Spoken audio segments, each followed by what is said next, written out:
যে আমাকে কমেন্ট বক্সে এসে ক্রমাগত গালিগালাজ করা হয় অন ক্যামেরা, এবং এই কথাটা বললাম, আপনি এই ক্লিপের নিচেও দেখবেন গালিগালাজ আসবে। সেটা কি শুনতে খুব ভালো লাগছে? নিজের সাথে ঘটে যাওয়া সাইবার বুলিং নিয়ে আমি খুব একটা কথা বলতে কমফোর্টেবল নই। অধিকাংশ মানুষ আসলে নারীর প্রতি ঘটে যাওয়া অন্যায়গুলো দেখতেই এরা আনন্দটা বেশি পায়। মাইনর রেপের ঘটনা, এতগুলো ইনসেস্ট রেপের ঘটনা আমরা শুনতে পেতাম না। আমার কাছে মনে হয় দেশ জুড়ে বাংলাদেশের মানুষ এগুলো বড্ড এনজয় করছে। ২৪-এর আন্দোলনে আমরা দেখেছি নারীদের একটা বিপুল অংশগ্রহণ ছিল, বিভিন্ন বয়সের নারীদের।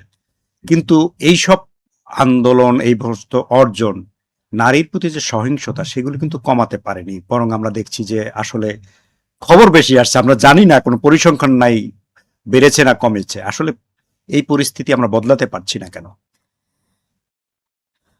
আমার মনে হয় বাংলাদেশের মানুষের নারীর প্রতি ঘটে যাওয়া সহিংসতা বদলানোর জন্য যে সদিচ্ছা প্রয়োজন, সেটা ঘাটতি আছে।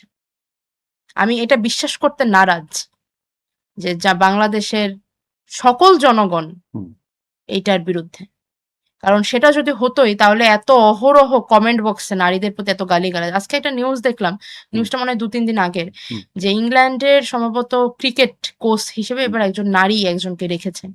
সেটার কমেন্ট বক্স, এবং আমি মোটামুটি ২-১টা আইডিতে আমি ট্যাপ করে দেখেছি, এগুলো ফেক আইডি বলে মনে হলো না। নিজের বউ বাচ্চা নিয়ে ছবি দেওয়া আইডি গুলো সেখানে ক্রমাগত এত নোংরা নোংরা কমেন্ট।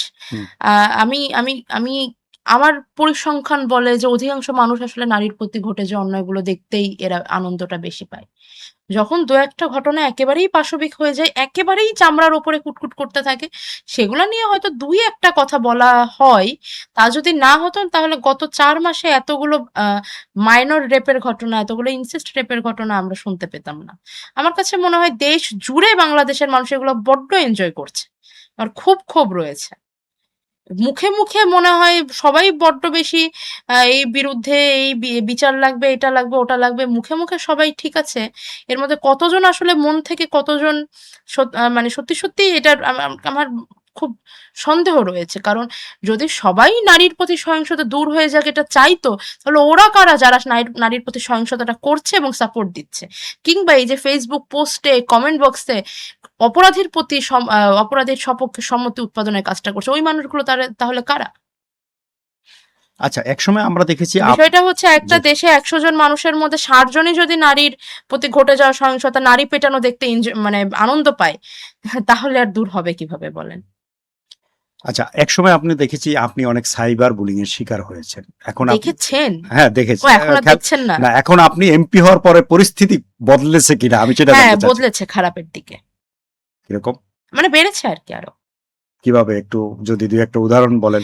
দেখুন, আমি যদি বলি যে আমাকে কমেন্ট বক্সে এসে ক্রমাগত গালিগালাজ করা হয় অন ক্যামেরা, এবং এই কথাটা বললাম, আপনি এই ক্লিপের নিচেও দেখবেন গালিগালাজ আসবে। সেটা কি শুনতে খুব ভালো লাগছে? নিজের সাথে ঘটে যাওয়া সাইবার বুলিং নিয়ে আমি খুব একটা কথা বলতে কমফোর্টেবল নই। না, কিন্তু এই পরিস্থিতি আপনারা বদলাতে চেষ্টা করবেন না? কিভাবে চেষ্টা করব বলেন? আমি তো সমাধান চাইছি। আমি পুলিশের কাছে গিয়েছি। আমি আইনের সাহায্য চেয়েছি। আমি এই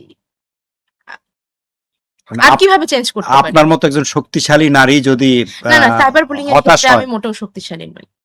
আপনারা আইন প্রণেতা না, এখন। আমি হ্যাঁ, আইন প্রণেতা হিসেবে আমি চেষ্টা করব সংসদে এই জিনিসগুলো তুলে ধরার। কিন্তু বিষয়টা হচ্ছে হতাশ হওয়ার হইন নাই। আমার কাছে মনে হয় যে বাংলাদেশে একটি সর্বদলীয়, সর্বশ্রেণী পেশার মানুষের মধ্যে নারী অত্যাচারিত হচ্ছে এই জিনিসটা দেখতে তারা বিমলানন্দ পায়।